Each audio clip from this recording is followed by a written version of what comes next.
Bien, vienen bien. Bien, O sea, bien. los dos están encaminados. Hay dos cargos, así que van a quedar los dos. Yo Ah, estoy golazo. súper chocho con eso. Así que bueno, veremos. Bueno, ¿en qué andamos entonces? Arrancamos. ¿Les parece? La última clase, ¿no, profe? No. ¿Por qué Después la no. última clase? Sí, porque ya no quiero ver más. Precioso, precioso semestre para dar esta materia fue. Sí. Vamos a dar nuevos estándares del comercio exterior. De comercio, de estándares de los vínculos comerciales y demás. Bueno, la cuestión es así. Este tema es un tema que trabajó Amaranta en Suecia mucho y cuando volvió de Suecia lo propuso como tema y como lo queríamos vincular a espacios regionales, está vinculado con un tratado que firmó Uruguay con Chile. Es un acuerdo de servicios, es un tratado muy particular que no tiene como muchas repercusiones prácticas, por decirlo de una manera, aparentes, pero después Amaranta lo empezó a estudiar, hay muy pocas personas en Uruguay que han estudiado el tema, aparecieron un par de cositas bastante interesantes que son las que vamos a compartir con ustedes. ¿Ah? Así que bueno, vamos vamos a compartir pantalla, ahí tenemos pantalla, bien. Bueno, voy a usar la presentación de Amaranta del año pasado, no sé si le dará Amaranta para mandar la de este año. Bueno, fuere como fuere, lo sustancial, lo grueso es lo que vamos a dar en, en el día de hoy. Y el material de estudio, ustedes van a ver que es una PPT muy cargada de texto, porque como todavía no tenemos el manual, nosotros el manual lo escribimos en el 2023, ¿no? Pero está sin ser publicado. Este, tenemos una PPT muy cargada de texto porque el material de estudio es básicamente la PPT y algunas referencias que les vamos a pasar. ¿Ah? Bueno, los nuevos estándares del comercio mundial, a modo de introducción, es Uruguay es un país pequeño, es un país periférico y es un país dependiente, ¿no? Esas son como características consensuadas, ¿no? ¿Qué significan características consensuadas? Que en apariencia no están en el terreno de la disputa, o sea, no hay una visión de izquierda o de derecha sobre si el Uruguay es pequeño o no, ¿no? Es objetivable, ¿no? Es más, incluso hay un artículo que se escribió ya en la década del 70, a solicitud de la CEPAL, respecto a intentar catalogar qué países son pequeños y o sea, cuáles son las características de un país pequeño, si es la geografía, el tamaño del mercado, la participación en el comercio. Y ahí hay un artículo real de Azúa muy interesante bueno, que la pequeñez básicamente se define cuando un país no tiene la capacidad de mercado interna como para generar ciertas actividades, ¿no? Uruguay no tiene un mercado interno que le permita generar actividades autónomas. Son muy pocas las actividades económicas autónomas que podemos desarrollar. Entonces, es una economía pequeña, geográfica, desde el punto de vista del mercado y desde el punto de vista de la participación que tiene Uruguay en el comercio internacional, ¿no? Periférico ya es más discutible, ¿no? Porque periférico es una categoría de análisis que se corresponde a un pensamiento estructuralista más cercano a la teoría de la regulación o de las visiones marxistas, desarrollado por Presbych, esta idea de centro y periferia, ¿no? La idea de centro y periferia, que ahora la vamos a retomar sobre el final de la clase, da cuenta de esta idea de que hay unas economías que se desarrollan y, y ese desarrollo es en función al subdesarrollo de otros, ¿no? O sea, luchan contra esta idea de países en vía de desarrollo, como si el desarrollo fuera un fatalismo, un lugar al cual vamos a llegar, ¿no? Es como estas ideas dicen, los países pobres no son países en vía de desarrollo, no es que están en un estadio o en una etapa inferior de desarrollo y que se dirigen al desarrollo, no. El subdesarrollo es una consecuencia del desarrollo. Por eso hay un centro dinámico y hay una periferia que alimenta ese centro, ¿no? Entonces el Uruguay es pequeño, es una economía pequeña, periférica y dependiente. ¿Qué significa dependiente? Que gran parte de su economía, de la actividad económica, se desprende de la actividad de otras economías, ¿no? Entonces, dicho esto, la política económica, ¿no? Aquello de que teníamos un frente fiscal, uno comercial y uno monetario, está fuertemente condicionada, y esa es la clase de hoy, condicionada por estos nuevos estándares que uno los podría decir, bueno, ¿cuáles son las reglas de juego en las cuales se desenvuelve la política comercial del Uruguay? Entonces, Uruguay, país pequeño, periférico y dependiente, la conclusión, el spoiler de esta clase es, tiene muy poca autonomía en materia de política pública para modificar la asignación de recursos. Entonces vamos a intentar describir cuáles son los espacios para la política pública. Y para eso vamos a decir, bueno, primero vamos a delimitar cuáles son los espacios institucionales, ¿no? Porque ustedes escucharán, no, ¿por qué no producimos tal cosa? ¿Por qué no hacemos tal otra? ¿Por qué el Estado no compra los insumos de las empresas públicas a tal empresa, a empresas uruguayas? ¿Por qué, no? ¿Por qué las rutas no las hacemos con empresas solo nacionales? ¿Por qué, papá? No, hay como mucho, bueno, esas políticas que pueden ser muy bien intencionadas, y que nadie disputa la buena intención de esas políticas, tienen que ingresar en el marco de lo posible. Y lo posible es cuál es el marco institucional en el cual se desenvuelve la economía uruguaya. Y la economía uruguaya está institucionalizada en el sentido de que estamos insertos dentro de un conjunto de reglas, ¿no? Las reglas por excelencia del comercio internacional son las que se desarrollan en el marco de GATT y OMC, espacio en el cual Uruguay forma parte. Entonces, cuando definimos OMC dijimos que era el espacio del cual dinaman las principales reglas del comercio y sus normas son de carácter obligatorio. Si nosotros en esta ¿cómo se llama? Bidireccionalidad de la soberanía, somos soberanos porque podemos decidir sobre nosotros, y como podemos decidir sobre nosotros, nos decidimos obligarnos, ¿no? Bueno, eso es muy discutible, la capacidad real, eso ya lo vimos, pero bueno, formamos parte de la institución OMC, o sea que la gran parte de las reglas que delimitan la capacidad de la política pública en materia comercial están en la OMC, ¿no? Ese es el espacio jurídico, el espacio político, el espacio donde se discute la política exterior. Ahora, hay un espacio que es el de la política real, y ese es el estado actual de las negociaciones. Y el estado actual es un día a día, mucho más del que ganó Trump en el 2016 y ahora con su reelección. Pero ¿qué pasa? Y acá es uno de los ruidos, que por eso nos gusta esta clase, ¿no? Nosotros tenemos una institucionalidad basada en las reglas de juego pre-proteccionismo, ¿no? Son unas reglas de juego basadas en un mundo que se conducía al liberalismo absoluto, y al mismo tiempo tenemos acciones de política exterior que contravienen a esas reglas. Entonces ahí es donde tenemos que empezar a ver cuál es el espacio real para la política económica, ¿no?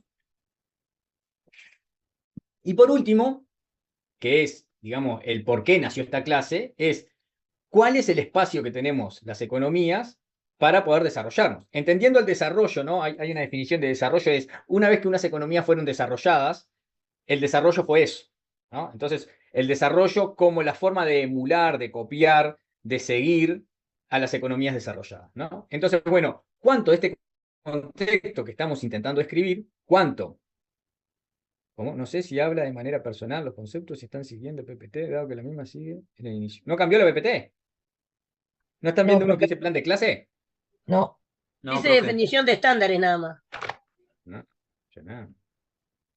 ¿Ya empezamos? ¿Ya empezamos con la jodita esta? Qué cosa. ¿Cambió ahí? No. ¿Sigue sin cambiar? No cambió, profe. La gran siete. Oh.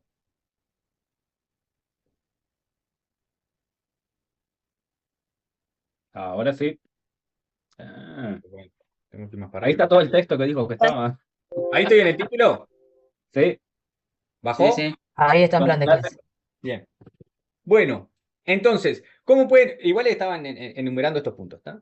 Y por último vamos a ver el caso de estudio que es el Tratado de Libre Comercio Uruguay-Chile. Bueno, acá la primera definición, ¿no? Esto como un punto de partida. Amaranta hizo una especie de repaso de todas las, digamos, de todas las producciones académicas que hablan sobre la inserción internacional del Uruguay, ¿no? Y este párrafo es bastante sintético de lo que podemos decir una especie de consenso, ¿no? ¿En qué hay una especie de consenso? Bueno, hay una especie de consenso en decir que desde el punto de vista comercial hay una especie de sistema, ¿no? Y la definición de sistema es cuando hay partes, ¿no? Es un sistema, es un conjunto de partes en el cual la modificación de la conducta de una de las partes genera un efecto predecible en el resto. Esa es como la definición de sistémico, ¿no? Entonces, esta idea de que hay un sistema internacional da una idea de orden en materia comercial, ¿no? Y ese orden está dado principalmente, está generado por los estados más poderosos, ¿no? Ese es como el marco que es bastante intuitivo, ¿no? Hay estados poderosos, esos estados poderosos generan ciertas reglas, esas reglas de juego determinan un sistema internacional, ¿no? Y las economías pequeñas y periféricas se adaptan o son tomadoras de esas reglas. ¿Ah? Eso es como algo que podemos convenir, es decir, Uruguay no va a ser el que impone las reglas. ¿Se acuerdan de aquello del poder ofensivo, defensivo y persuasivo? Bueno, Uruguay no va a imponer términos favorables, no va a condicionar, ¿no? Entonces, ahí aparece esta idea de Chang, que es la idea de patear la escalera, donde él lo que dice es, bueno, este sistema, que primero se define como anárquico en el sentido de que no hay un poder, no hay una policía internacional global, pero sí hay reglas, ¿no?, que son funcionales a los estados más poderosos, ¿no? Entonces, Chang dice, ah, esto de ver el aporte de cada autor es, digamos, es como, se los estoy resaltando porque así va a ser el parcial, ¿no? Es decir, bueno, según Chang, sobre esta clase las preguntas son, según Chang, pam, pam, pam, según Lucio Uriaga, chan, chan, ¿bien? Y todos los pasajes que veamos que están citados, ¿no? Entonces acá la idea es que, ¿qué es el desarrollo? ¿No? Entonces el desarrollo, uno lo puede decir, bueno, las economías desarrolladas son, por ejemplo, Estados Unidos, Japón, Europa Occidental. Muy bien. ¿Y cómo alcanzaron ese desarrollo? Y ahí es donde Chan dice, bueno, estas economías desarrolladas utilizaron históricamente a las organizaciones internacionales que habían creado, ¿no? Entre ellas los acuerdos de inversión, de protección de inversiones, de cooperación y demás. ¿Para qué? Para formar un conjunto de estándares, que uno los podría definir como sentidos comunes, ¿no? Y en esos sentidos comunes es que las economías tenemos que formar parte obligada, pero al mismo tiempo son las que no nos permiten desarrollar, ¿no? Chang lo que dice es, resumiendo y atándolo con Fernández Luciliano, hay un sistema internacional, hay unas reglas de juego que están impuestas por las economías desarrolladas, esas economías desarrolladas generan unas estructuras, esas estructuras pueden ser las organizaciones internacionales, y esas organizaciones internacionales son funcionales al desarrollo de las economías desarrolladas. No están hechas para que las economías no desarrolladas emerjan, ¿no? Y ahora vamos a profundizar esa idea. ¿Bien? ¿Cuál es el marco institucional en el cual se desarrollan las relaciones comerciales? Bueno, básicamente hay dos grandes hitos que ya lo vimos, que es el GATT y la OMC, ¿no? El GATT nace en el 47, ¿no? Es aquel acuerdo general sobre tarifas y comercio, aranceles y comercio, ¿no?, que quedó en un marco de protección provisional hasta que se dio la ronda Uruguay del GATT. Y luego de la ronda Uruguay del GATT, que termina en el 94, nace la OMC en el 95. Acá la idea es la OMC como un espacio institucional que da continuidad a las reglas del GATT. ¿Bien? Pero si bien el GATT era un espacio de liberalización comercial, era meramente de liberalización comercial de mercancías. Pero la OMC incorpora las reglas GATT y le suma otros aspectos que son los que van a ir haciendo a esta clase. Por ejemplo, el GATT era principal y casi que exclusivamente desregulaba en materia de comercio de mercancías. Pero la OMC empezó a incorporar aquellos aspectos superadores al concepto de mercancía. Era aquello que decíamos nosotros la ampliación del concepto de mercancías, ¿no? Entonces, por ejemplo, dentro de la OMC se creó el Acuerdo General de Comercio de Servicios, este que está acá, el AGSS, sus siglas en inglés GATS.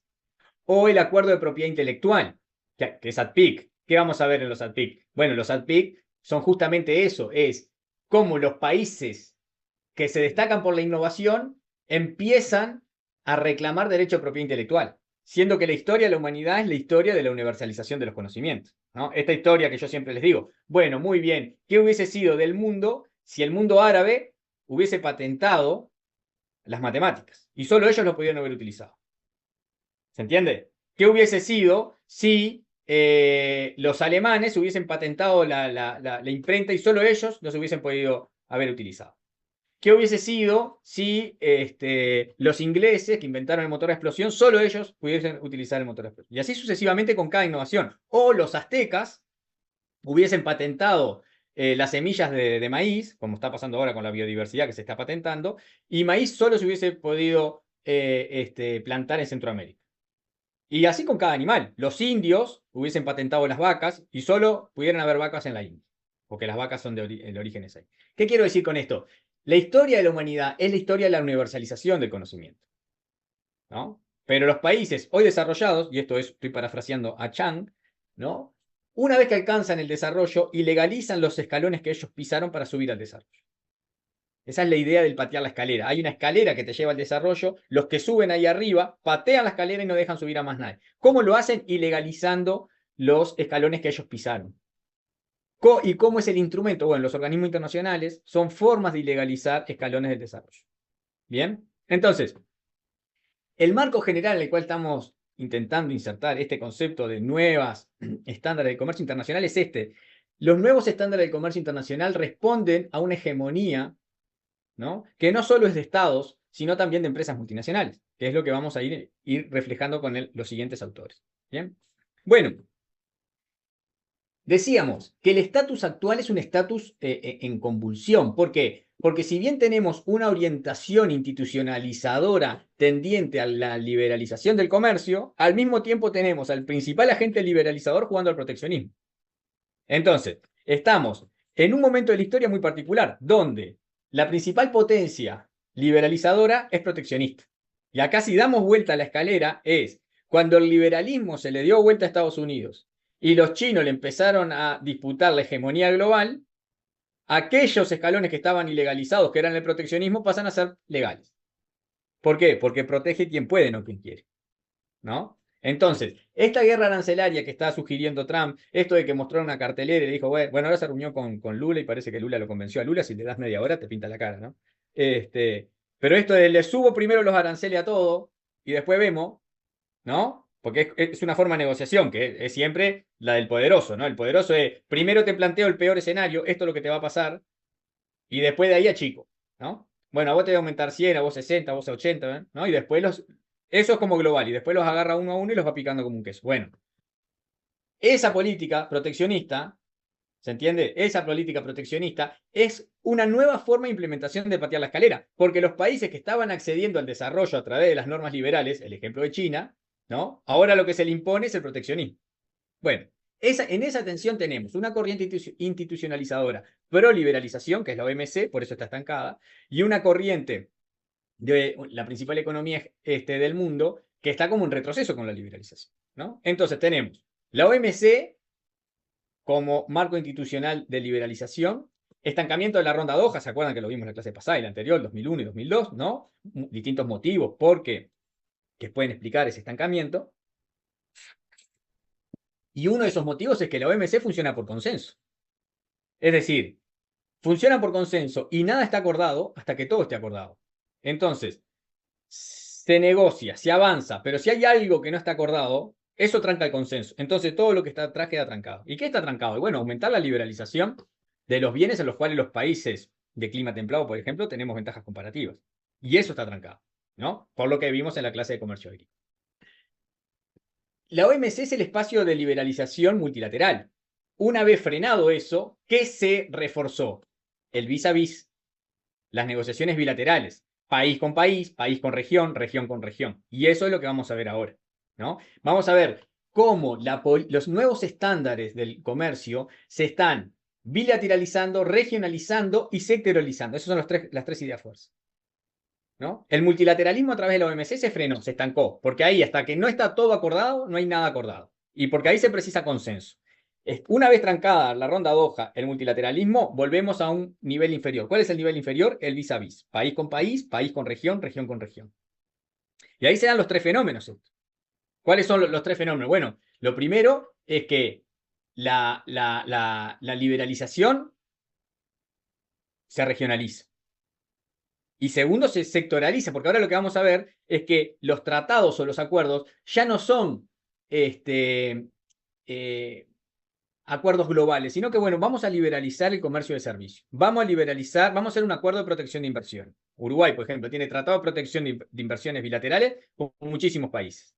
Es decir, es como que se va desglosando el concepto liberal absoluto, que era de libre circulación de factores, de mercancías, de mercancías, de capital, y se va como, bueno, ¿en qué estamos de acuerdo? En proteger las inversiones. Entonces, el acuerdo multilateral sobre inversiones no avanza, pero sí hay acuerdos bilaterales. ¿Bien? Y en eso es lo que están actualmente las negociaciones comerciales. Fíjense, ahí tienen un ejemplo bien claro, ¿no? Acá tienen con fuente en la OMC, ¿no? Los acuerdos comerciales regionales. Nosotros esto ya lo vimos, esta idea de que en el 47 nace el GATT, ¿no?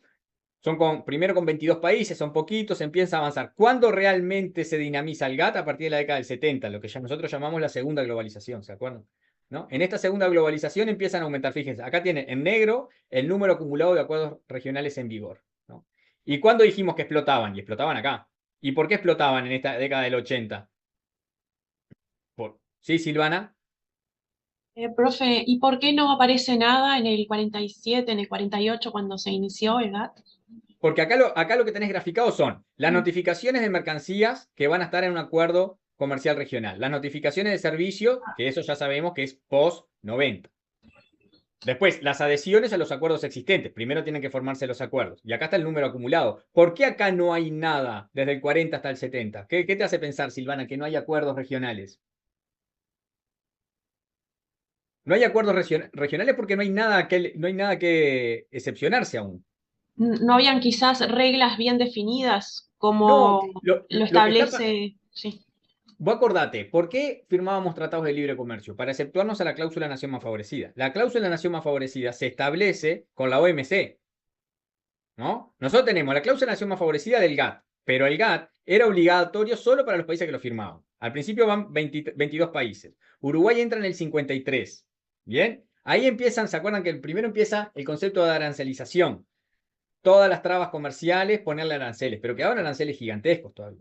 Después, cada ronda empieza a bajar los aranceles. Y después que bajan los aranceles, ¿no? Ya no tenés otra forma de liberalizar comercio que no sea con todos al mismo tiempo. Entonces, si vos querías liberalizar aranceles con tus vecinos, te tenías que regionalizar.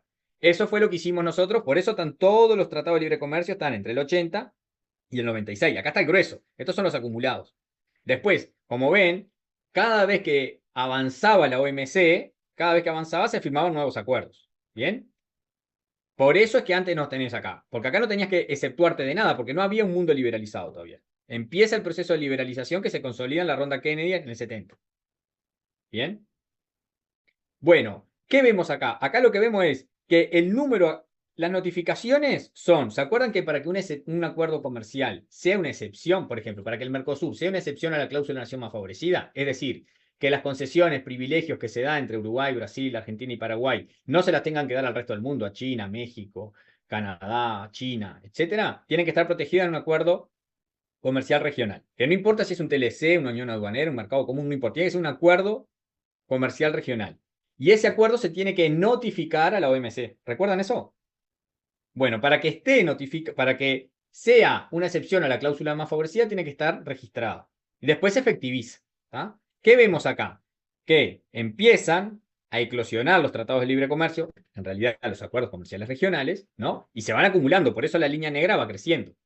¿Hasta dónde? Bueno, hasta este momento, ¿no? Acá vemos este crecimiento que se empieza a deteriorar en el 2016, ¿no? Y hasta este momento actual que vemos que están planchados. ¿Por qué están planchados? Bueno, lo que está pasando en la actualidad. Hay un retroceso en la liberalización. Recuerden que hasta antes que llegue Trump se estaban negociando los megatratados, ¿no? El megatratado del Pacífico, los megatratados entre APEC y Estados Unidos. Es decir, había un conjunto de negociaciones globales gigantescas, ¿no? El Trans-Pacific, por ejemplo, que todo eso llegó Trump y dijo, me voy para afuera de eso. ¿Bien? Lo que empieza a acordarse son acuerdos de servicio, que es en lo que estamos ahora. Fíjense en el 2022 la cantidad de acuerdos de servicio que hay. ¿Bien? Conclusión. Desde el punto de vista de la negociación comercial, los países tenemos una institucionalidad global al servicio de las economías hegemónicas, y como esas economías hegemónicas, principalmente Estados Unidos, en la actualidad están en un proceso de proteccionismo, lejos de la liberalización, se están cerrando, lo que está pasando es lo contrario, ¿no? Lo que es la institucionalidad se frenó como fuente de liberalización y está toda una especie de stand-by viendo qué hacemos, ¿no? Pero al mismo tiempo los países siguen negociando tratados de libre comercio. Por ejemplo, lo que vimos en la clase pasada, Mercosur y la Unión Europea están negociando un tratado de libre comercio. Uruguay con China está negociando. Es decir, al mismo tiempo los países quieren liberalizar comercio, pero en un proceso de aumento de proteccionismo. Como verán, estamos en un momento complejo desde el punto de vista de la historia. Fíjense acá, ahí tenemos la red regional de TLC que había en América Latina y el Caribe en 1994 y fíjense lo que es en el 2017. Muy parecido a aquello del Spaghetti Bowl, ¿se acuerdan? Aquel entramado de muchos acuerdos. Bueno, ¿qué decimos? Acá hay una densidad de acuerdos, hay un aumento de los acuerdos regionales comerciales que lo que quieren es liberalizar comercio, pero al mismo tiempo protegerse la cláusula más favorecida, ¿no? Está pasando todo al mismo tiempo. Entonces, ¿cuál es la mejor estrategia de inserción para un país pequeño, periférico y dependiente? Bueno, ningún país como Uruguay puede generar una agenda sin considerar o sin tener en cuenta, la agenda institucional en la cual se están desarrollando las negociaciones comerciales, ¿no? Ahí Pérez del Castillo dice, bueno, hay una reevaluación de las agendas que es constante, ¿no? Desde el 70 en adelante, el comercio internacional progresivamente se liberalizaba, ¿no? Hasta el 2001, la ronda Doha, la liberalización del comercio fue sistemática. En el 2001 vino el parate, el fracaso de la ronda roja, no Doha. Pero al mismo tiempo, ese parate intensificó los acuerdos regionales, como vimos recién, ¿no? Pues se frena el multilateralismo, pero el regionalismo hasta el 2016 que asume Trump y hay una ralentización del liberalismo. Bueno, la agenda liberalizadora está en discusión, pero al mismo tiempo no para. ¿Por qué? Porque también esto lo dice Natalia Carrau, porque al mismo tiempo hay intereses para que el mundo sea más libre desde el punto de vista comercial. Entonces, hay como una especie de confrontación, de choque, ¿no? Los países que han liberalizado ya mucho su economía no quieren seguir asumiendo el costo de la liberalización. Pero hay unas fuerzas económicas dentro de esos países que encuentran ganancias en la liberalización. Entonces, sin liberalización, esas empresas pierden ganancias. Pero con liberalización, los estados pierden votos. Lo que hablábamos de la cadena del cinturón de óxido de Trump. Sí, Bruno. Sí, profe, buenas tardes. Buenas. Hoy estaba leyendo sobre Stiglitz y Chang, en los materiales, y muy interesante, tiene que ver con esto, ¿verdad? Lo de patear la escalera, que los intereses principalmente están de los países desarrollados en liberalizar, Bueno, porque sí. subsidiando el tema de los subsidios, leí, muy interesante eso, pero digo, no sabía yo que pensé que los países periféricos y más subdesarrollados tenían como principal interés liberalizar. Bueno, ahora lo vamos a ver, ¿no? El Aaron, Buenas tardes, profe. ¿cómo No, estás? quería hacer una consulta en realidad. Usted cuando había mencionado el tema esto de los escalones que habían, bueno, que en realidad las potencias habían ilegalizado para que no se pueda escalar, por así decirlo. Pude anotar, por ejemplo, el proteccionismo, pero no sé qué otros más habías mencionado porque me quedó ahí en Bueno, el tintero. ahora lo vamos a ver. Recién Bruno nombró algo, ¿no? Por ejemplo, los subsidios o las políticas industriales. Todos los países, ahora lo vamos a ver con Chan. Todos los países hoy industrializados, cuando no eran industrializados, subsidiaron industria. Todos los países hoy industrializados, cuando no fueron industrializados, por ejemplo, protegieron a la industria naciente. Una política industrial es eso, es una política que protege a la producción nacional con aranceles y al mismo tiempo subsidia áreas de producción para que se puedan desarrollar.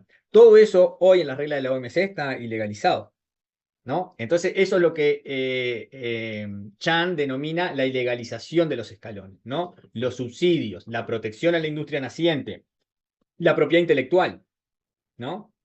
Chan dice, bueno, y si vamos al origen de las cosas, y todo hubiese estado patentado y nada se podría replicar por otras economías, ¿no? Incluso la biodiversidad, ¿no? O sea, las economías hoy desarrolladas no tendrían ni la matemática, ni la trigonometría, ni el alfabeto, ni nada, porque todo eso hay alguien digamos, hay una propiedad intelectual originaria. Pero no, la propiedad intelectual pasa a valer desde ahora en adelante. Desde ahora lo que yo innovo solo lo puedo usar yo. Hasta este momento de la historia, el fuego. Hasta este momento de la historia, todas las innovaciones de la humanidad fueron universales, las podíamos usar cualquiera. Pero a partir de ahora, si yo hago algo y lo patento, solo yo lo puedo usar. Y si vos lo usás, estás generando una ilegalidad y yo te puedo sancionar. ¿Se entiende? Ahí los escalones, Aaron. Sí, profe, perfecto, ahí ya pude anotar unos cuantos. Gracias. Brillante. Maite, Sí, con respecto a eso tengo una pregunta. Los medicamentos, por ejemplo, que existen los medicamentos genéricos. Mm. O sea, esas fórmulas genéricas se desarrollan, o sea, otros laboratorios con sus propias... Bueno, con los medicamentos. La industria farmacéutica fue una de las pioneras en intentar imponer la propiedad intelectual, ¿no? La excusa es, nosotros gastamos millones de dólares para innovar un medicamento y que después los demás lo puedan imitar. Bueno, y ahí están las patentes de 25. Antes dábamos propiedad intelectual cuando el curso era nuevo.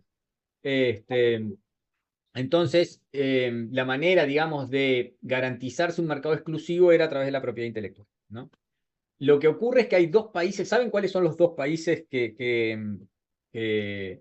luchan contra la propiedad intelectual farmacéutica? Hay dos países que capaz que los han escuchado. Bueno, si no los escucharon, uno es la no sé. India y el otro es Brasil. Ese es un interés innegociable para Brasil. Brasil tiene una industria farmacéutica muy potente y que dice y que se niega a asumir los compromisos de propiedad intelectual en la industria farmacéutica. Porque los medicamentos genéricos en realidad hay una droga, ¿no? Droga se le dice a un reactivo, a un principio, algo que tiene cierta propiedad para cierta enfermedad, ¿no? Entonces, generalmente lo que se patenta es la tecnología que desarrolla esa droga. Pero hay una cuestión que se llama patente bajo el cielo y otra que es patente bajo el techo. Cuando la patente es bajo el cielo, una vez que alguien desarrolla esa tecnología, nadie más la puede desarrollar, por más que llegue sin imitar, sin copiar. ¿Se entiende? Vamos a poner un ejemplo bien ridículo, pero para que sea bien claro. No sé, en Estados Unidos se encuentra la vacuna para un cáncer X, no importa, ¿no? Lo patenta bajo el cielo, es decir, en todo el mundo. En el caso que un laboratorio brasilero llegue a la misma tecnología sin copiar, ¿se entiende? Sin copiar, sea una innovación propia, pero como ya está patentado no la puede usar. Entonces Brasil y la India y otros países, pero son los más significativos, se rehúsan a eso. Y eso es lo que vendría a ser genérico. También está lo otro, ¿no? Es una tecnología que se desarrolla y hay imitaciones, ¿no? Eso también pasa. Lourdes, ¿Y qué hacen? ¿cómo que hacen? Claro, vos me decís, Brasil y la India se rehusan. Se rehusan, no firman los tratados de propiedad intelectual referido a medicación y tienen una industria autónoma muy potente. Claro. Brasil tiene una industria farmacéutica gigantesca y son 250 millones de habitantes, ¿no? Imagínate 250 millones de habitantes sometidos a la industria de las patentes farmacéuticas. Entonces ellos tienen todo, por ¿Y ejemplo. en India? En la India no conozco tanto el caso, no sé cómo. Pero sé que tiene una industria farmacéutica gigantesca, pues yo cuando trabajaba en comercio exterior, casi todos los medicamentos venían de ahí. En Brasil, por ejemplo, tienen una industria de retrovirales por el tema de... Recuerden que en Brasil el SIDA, SIDA, el sí. HIV, fue un flagelo gigantesco en la década del 80 y 90, y fue una de las bases por las cuales Brasil quiso mantener su política autónoma en materia Bueno, yo te voy a hacer farmacéutica. un comentario. En India, que he viajado a India, el paracetamol que venden allá, yo lo tenía hace 15 años en Uruguay. Y para ellos parecía, cuando vos dijiste India, yo dije, ¿qué me dice? Porque parecía una innovación lo tengo por acá, ese paracetamol. Pero te voy a decir algo. Yo me tomaba un paracetamol en la India y se me aliviaba todo tipo de dolor. Y lo tomo acá 2 o 3 por día y no me hace un carajo. ¿Entendés? Bueno, pero eso va en que cuando uno está viajando todo es más mejor. No, pero no por un tema de viaje, porque yo también estaba con temas laborales, pero te digo, No, vos era un sabés chiste. que yo veía que los paquetes que veíamos hace 1000 años acá, para ellos era como que era nuevo en determinado lugar. Bueno, Por es eso como con la China, ¿no? me sorprendió que tú me dijeras que tenían. No, tienen una de las industrias farmacéuticas más grandes del mundo, la tiene la India, y son proveedores de medicamento a nivel mundial. Yo, por ejemplo, en Bueno, comercio por exterior, ejemplo, en todo lo que es la medicina milenaria de Ayurveda, por ejemplo, obviamente que están haciendo con respecto al cáncer y todo ese tipo de cosas, es imponente lo que están trabajando. Que a veces es sorprendente porque vos decís, bueno, India, pero sí.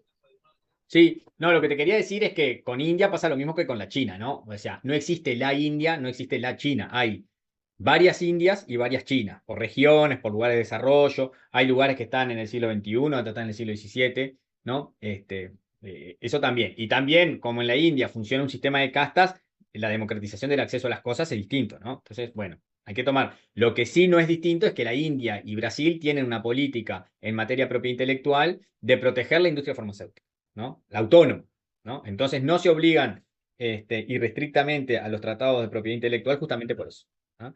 ahora fue uno de los puntos más fuertes que tuvo Lula con Trump, fue ese, ¿no? Hay un lobby de la industria farmacéutica norteamericana muy fuerte, Lula en eso, o sea, no es solo Lula, Itamaraty, porque eso atraviesa a los distintos gobiernos, pero principalmente con Lula, la defensa de la industria farmacéutica es muy fuerte, de genéricos, ¿no? Bueno, acá la idea es esta, ¿no? Los nuevos estándares del comercio implican que hay una institucionalidad funcional a las economías poderosas y dentro de esas economías poderosas a ciertas actividades que se benefician de las cadenas globales de valor, ¿no? Las cadenas globales de valor, ya lo vimos, es esta idea de la fragmentación de la producción a nivel global, donde en cada partecita del planeta se deslocalizan y se centralizan actividades de producción muy particulares, ¿no? Y las empresas globales necesitan libre circulación de bienes y de capital para poder ir obteniendo el eslabón de la cadena de valor que les conviene en cada puntito del mundo. Entonces, cuanto más libre el mundo, más fácil la apropiación del valor dentro de esas cadenas globales, ¿no? Entonces, los acuerdos comerciales ya no son principalmente basados en eliminar o reducir aranceles, ¿no? O en acceso a mercados. Hoy, los nuevos estándares del comercio internacional están mucho más vinculados a la eliminación de barreras regulatorias internas, es decir, a modificar las legislaciones internas para que se puedan desarrollar actividades de manera más libre, ¿no? Es esta idea de, ustedes lo habrán escuchado, bueno, Uruguay tiene que armonizar su política ambiental a las nuevas, bueno, Uruguay tiene que, esto que está ahora en boga, ¿no? Flexibilizar las normas laborales para poder vincularse de mejor manera a las cadenas globales de valor, ¿no? Es decir, es lo que en los textos aparece como las cuestiones detrás de la frontera. O sea, el obstáculo al comercio ya no es la frontera y los aranceles, sino que los nuevos obstáculos, de ahí los nuevos estándares del comercio mundial, son las legislaciones que cada país tiene. Y eso es lo que vamos a ver ahora, es cómo hay un conjunto de regulaciones que tienden a desregular las legislaciones nacionales, ¿no? Esta idea es de Pérez del Castillo. Bien. Bueno, al igual que vimos con la liberalización pura y dura de los aranceles, los que promueven estos nuevos estándares son las economías poderosas, ¿no? Y las empresas que usufructan de mejor manera la generación, las cadenas globales de valor, ¿no? Entonces, ahí tenemos un conglomerado de empresas norteamericanas, asiáticas y europeas que cuando el mundo sea más libre y las economías nacionales más desregularizadas, mejor. ¿Bien? Y el ejemplo es con el comercio de servicios. Los servicios no se mueven arriba de un camión, no van en un barco, en un contenedor para ponerles aranceles. ¿Cómo se explotan los servicios? Y bueno, a través de la desregulación normativa. Un ejemplo. DirecTV es el ejemplo siempre de manual, ¿no? ¿Qué necesita DirecTV para vender servicios de imagen, de no sé qué, de multimedia, ¿no? Bueno, necesita que los países primero habiliten el ingreso de las señales satelitales. Entonces, si hay economías que protegen el ingreso de señales satelitales, hay que desregularizar eso. Después, si hay intereses nacionales de producción de audiovisuales nacionales, con televisión abierta, con producción local, que tienen cierto grado de protección, bueno, hay que desregular eso. Si hay proveedores nacionales, como habían cuando llegó DirecTV Uruguay, del cable, ¿no? Que estaban en Equital, que eran lo mismo que los canales privados y tenían ahí una especie de oligopolio como oferentes de multimedia, ¿no? Bueno, había que bueno, esas normas que van desarticulando la protección es que permiten el ingreso de estas multinacionales y los servicios de estas multinacionales, ¿no? Entonces, tenemos dos interesados para promover la liberalización en los nuevos estándares del comercio. Uno, los países donde residen estas empresas, y dos, estas empresas, ¿no? Y bueno, con el Acuerdo General de Comercio de Servicios, lo que pasó fue eso. Una vez que en la OMC se frenó, porque en la OMC la negociación de los acuerdos de servicios funcionaba bajo el enfoque de lista positiva. No sé, ¿alguien recuerda lo de lista positiva y lista negativa? Es preguntita de parcial, casi que de cabeza.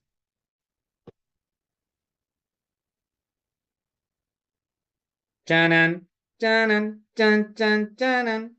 No nos acordamos. Chan, chan. ¿Podés reiterarlo? Yo la verdad no. Podés reiterar. ¿Qué estaba mirando la novela, revolviendo el tuco? ¿Qué estabas haciendo? No, si podés reiterarlo de positivo y negativo. Pensé que la pregunta. No, la pregunta Bueno. te escuché. ¿Se acuerdan que una de las cosas que comentamos es que, más allá de lo que se negocia en profundidad, una de las cosas que hay que tener en cuenta es cómo se negocia, ¿no? Esto ustedes lo van a ver, si ya no lo vieron, en práctica de la negociación. Hay veces que es tan importante el formato de la negociación como lo que se negocia. Amaranta lo que plantea es, respecto a los servicios, históricamente, en el marco de la OMC, el Acuerdo General de Servicios, que es ese que está ahí, AGCS, Acuerdo General de Comercio de Servicios, que era el acuerdo donde se negociaba la liberalización de los servicios en el marco de la OMC, era por listas positivas. ¿Qué significaba esto? Esto significaba, ya estoy contigo, Manuel, esto significaba que los países se comprometían a liberar el comercio de servicios de aquel listado en el cual se comprometían a hacerlo. Bien, eso es lista positiva. Cuando vos decís, voy a liberalizar la imprenta, voy a liberalizar, estoy poniendo ejemplos prácticos de servicio, ¿no? Los audiovisuales, los servicios de salud. Cualquier empresa de salud puede venir a instalarse en Uruguay, ¿no? Es un ejemplo. Todavía no ha pasado eso. Estamos en camino de, pero no pasa, ¿no? ¿Cuál es la lista negativa? Entonces vos ahí solo liberalizás lo que te comprometés a liberalizar. ¿Cuál es la lista negativa? La lista negativa funciona al revés. Todo lo que vos no incluyas en una lista negativa queda liberalizado. Es decir, está todo liberalizado, excepto aquellas cosas que digas que no. Pero ¿qué es lo que pasa con la lista negativa? Una vez que se hace esa lista, no se modifica. Y el comercio de servicios es dinámico. Todo el tiempo están variando las cosas que se transan. Entonces, si vos no tenés la capacidad de conocer cuál va a ser tu producción de servicios en el futuro, y no lo pusiste en una lista negativa, quedó automáticamente abierto. Perdón, Manuel, Quedó como Sí, sí, ahí negativo, recabo. entonces, decís vos, si no lo pusiste. No, al revés. Quedó como positivo. Si no lo incluiste en la lista negativa, Queda como todo lo que positivo. no está en la lista negativa está liberalizado. Bien. Manuel. No, profe, era nomás porque se me había trancado la computadora, era por si podía repetir la pregunta, pero después me di cuenta que la estaba respondiendo. Sigue. Dale, gol. Silvana. Profesor, entonces, aquello que se prevé que no podemos tenerlo en el futuro, lo ponemos en una lista negativa y es lo que No, queda. esa es la debilidad, Silvana. Fíjate que todas las cosas que se están innovando hoy a la velocidad de la cuarta o quinta revolución, ¿no? Sí. Y que vos como país, no, vos imaginate a los negociadores del Uruguay que están en todas, están en agro, en servicio, en propiedad intelectual, en biogenética, están todos. Los negociadores uruguayos tienen que saber de todo, porque son pocos. Entonces tenés que ir a negociar, ¿no? Un acuerdo de liberalización de servicios en el cual todo lo que no incluyas en la lista negativa queda liberalizado. Entonces, de acá a 2 años, el Uruguay desarrolla algo, una actividad en la cual tiene cierta ventaja competitiva, pero que necesita protegerla levemente para que se consolide y pueda competir con el mundo, pero si no está en esa lista negativa, quedó liberalizado. Entonces, si vienen los chinos a competir, tenés que competir con los chinos. Si vienen, ¿se entiende? Eso significa. Gracias. Adriana, ¿entendiste, Silvana? Sí. Gol. Déjeme entender entonces. A ver. Lista positiva. Solo si se liberalizan los servicios que ese país incluya, o sea, que expresamente, por ejemplo, si un país incluye, yo qué sé, servicios financieros o telecomunicaciones en esa lista, solo esos sectores están tipo como abiertos, o sea, Perfecto, para ese comercio. perfecto. ¿Está Esas bien eran las eso? reglas en el Acuerdo General de Comercio y Servicio en la OMC. Como eso quedó Claro. trancado, vinieron los acuerdos paralelos por fuera de la OMC. En los acuerdos Ajá, ok. paralelos a la OMC vinieron por listas negativas. Bien, perfecto. ¿Querés Y la lista desarrollar lista negativa es lo negativa? opuesto a eso. No te entendí. ¿Querés desarrollar lista Entonces negativa? la lista negativa sería lo opuesto a eso, o sea, todos los sectores de servicios que, yo qué sé, se liberalizan automáticamente, excepto aquellos que no. O sea, básicamente la lista te dice expresamente lo que no incluye. Brillante. Ok, está, ok, entendí. Gracias. Liberalizaste todo excepto lo que pusiste en la lista negativa. Pero todo lo que no pusiste en la lista negativa y pueda surgir después está liberalizado. Y Gracias. vos fijate que los países no desarrollados no estamos en la vanguardia de esos servicios. Entonces, como no estamos en la vanguardia, seguramente no estemos protegiendo cosas en las cuales... Te voy a poner un ejemplo bien claro, la industria del software, ¿no? Perfecto. La industria del software en Uruguay, si no hubiese estado protegida en la década del 70 y el 80, jamás se hubiese desarrollado como se desarrolló. ¿Por qué? Porque íbamos a tener a 250.000 indios programando acá, o programando desde la India para acá. ¿Por qué se desarrolló? Y bueno, porque hubo una política de desarrollo de software, primero porque en la Facultad de Ingeniería fue una de las primeras en desarrollar la carrera, después porque el Estado protegió, después porque el Estado subsidió. Bueno, si eso hubiese estado prohibido, no hubiésemos nunca desarrollado la industria del software. Es un ejemplo bien claro de cómo una industria naciente, cuando nace, es una especie de feto. O sea, o de bebé, para no poner feto. Es un bebé. Al principio necesita cuidados. ¿No? Nadie nace desarrollado. Y eso es lo que dice Chang. Chang dice, la industria automotriz en los países donde explotó en sus inicios fue protegida. El Estado obligaba a la gente a comprar autos de industria nacional. Hoy no lo puedes hacer eso. ¿Entiendes? Había alguna otra mano por ahí, ¿no? Bueno, la cosa es así, porque capaz que yo no lo expresé del todo bien. Son 7:03. Los servicios se estaban liberalizando en el acuerdo multilateral, que era el Acuerdo General de Comercio de Servicios en la OMC. Pero ahí, ¿qué pasa? ¿No? Lo mismo que pasaba con las mercancías. Hasta que todo no esté acordado, no hay nada acordado y es por consenso. Entonces ahí las negociaciones de liberalización se frenaron. Y pasó lo mismo que con Doha. Una vez que se frena la liberalización del comercio de servicios, se vuelve al bilateralismo. Entonces ahí se empezaron a crear espacios de negociación de liberalización de servicios. ¿Liderados por quiénes? Por quienes tienen ventajas comparativas y competitivas en servicios. Entonces ahí crearon los países amigos de los servicios y después los verdaderos amigos de los servicios. Y ahí Uruguay estuvo reinvolucrado. Por ejemplo, el TISA, que es un acuerdo que firmamos con Estados Unidos y que Uruguay firmó, es este acuerdo por el cual aparentemente no le podemos poner impuesto a las compras online desde Estados Unidos, porque asumimos un compromiso de protección del comercio de servicios y se asocia el comercio de servicios a las compras online, por lo cual le podemos poner impuesto a Temu, pero no a Estados Unidos. ¿Se entiende? Pero este TESA lo firmamos en el 2010. ¿Ustedes se imaginan que hace 15 años estaban las compras online como están hoy? ¿Se entiende? En el 2010, no digo que ni se veía, pero sí, capaz que, ¿qué pasaba en el 2010? Déjame ver. Sudáfrica, el Mundial de Sudáfrica, ¿no? Que salimos cuartos, Forlán, no sé qué. Ni se veía esto que estaba, o sea, no se veía, no existía Alipress, no existía Temu, no existían, ¿no? Las compras por internet eran incipientes. Entonces, esos sectores que ya estaban programando una red global de valor de compras por plataformas, ya querían liberalizar para el futuro. Entonces hoy cuando querés proteger esos sectores ya no los puedes proteger porque no los incluiste en lista negativa. ¿Lo vieron? Entonces el TISA, que aparecía como un tratado muy inocente allá en el 2010, ¿no? Está teniendo efectos 15 años después. Porque los sectores de servicio que no protegimos ahí, ya no los podemos proteger. Entonces, habrá que tener cuidado a la hora de negociar. Porque hay veces que es inocuo el efecto en el momento, pero en realidad vos lo que estás negociando es el futuro. A ver qué pasó acá. Estiraba más Miami Box y Amazon y todo eso en aquella época, pero no era tan potente como Temu Sí, hoy. pero yo creo Entonces, que era claro, re de cheto comprar ahí. bueno, sí, Nadie también, sabía comprar ahí. también. Había que ser un estirado bárbaro. Creo, ¿eh? Yo porque sigo sin Sí, comprar. era Porque muy accesible y poco conocido para poca gente. claro, Sí, sí, eso yo seguro. porque tengo que poner un número de tarjeta en una computadora, me vuelvo loco, me muero de la angustia. Bueno, ¿qué queremos decir? Ahí preguntaban si el TISA era por lista negativa. Bueno, el TISA era por lista negativa. Sí. Fueron las primeras negociaciones que hablábamos de lista negativa. Es más, yo me acuerdo que nosotros dábamos clase y ni siquiera podíamos darlo con claridad el tema, ¿no? Porque no teníamos en nuestra concepción la idea de que estábamos negociando cosas del futuro. Porque todo lo que vos no excepciones de la liberalización queda liberalizado. Es tremendo. ¿Lo ven? Bueno, esto enmárquenlo, ¿no? En nuevos estándares del comercio, ¿no? Es decir, el comercio de las mercancías está casi totalmente liberalizado, ¿no? Y no solo está casi totalmente liberalizado, sin ser en bienes agrícolas, que ya tuvimos una clase aparte, sino que además la principal potencia liberalizadora ahora está proteccionista.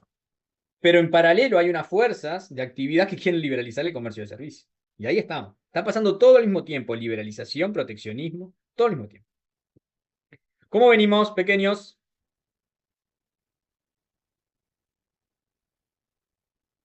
El TISA, ¿tenemos un mensaje o no? No. Los tratados de esta característica tienen un plazo, es decir, si todo lo que se incluye en una lista negativa. Bueno, Es una buena pregunta. No hay plazos, ¿no? Que esa es una de las. A ver, no hay plazos, al no ser que se incluyan los plazos, ¿no? Que es una de las cosas que nosotros veíamos cuando se estaban dando estas discusiones. Decía, bueno, ¿y por qué no ponemos una cláusula de revisión temporal? ¿Por qué no decimos esto se revisará dentro de 20 años, 15 años, 10 años, ¿no? Entonces, esto va de la mano de derecho a los tratados, ¿no? Convención de Viena del 60 sobre derecho a los tratados. O sea, todo lo que no está expresamente acordado en la Pacta Sunt Servanda, o sea, el acuerdo de buena fe entre las partes, está acordado. O sea, si no se acordó un plazo de extinción de la obligatoriedad, es obligatorio para siempre. ¿Se entiende? Entonces es algo que se podría incorporar en futuras negociaciones, pero si no se negoció en su momento, no. ¿Ah?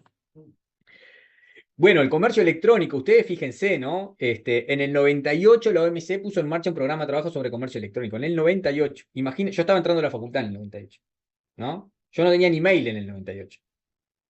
¿Se entiende por dónde? No, una de las cosas que nosotros protestábamos en el centro de estudiantes era que habían profesores que te obligaban a tener mail. Y había muchos que no teníamos internet en la casa, o sea que tenías que irte a un, ¿no? Entonces nosotros decíamos, che, no me pongas materiales obligatorios que me los mandás por mail, porque a mí, y además era re caro ir a un ciber. O sea, no era tan. Pero fíjense, los países, lo que hablamos en la primera slide, los países que estaban en la punta del desarrollo del comercio electrónico ya estaban intentando liberalizarlo.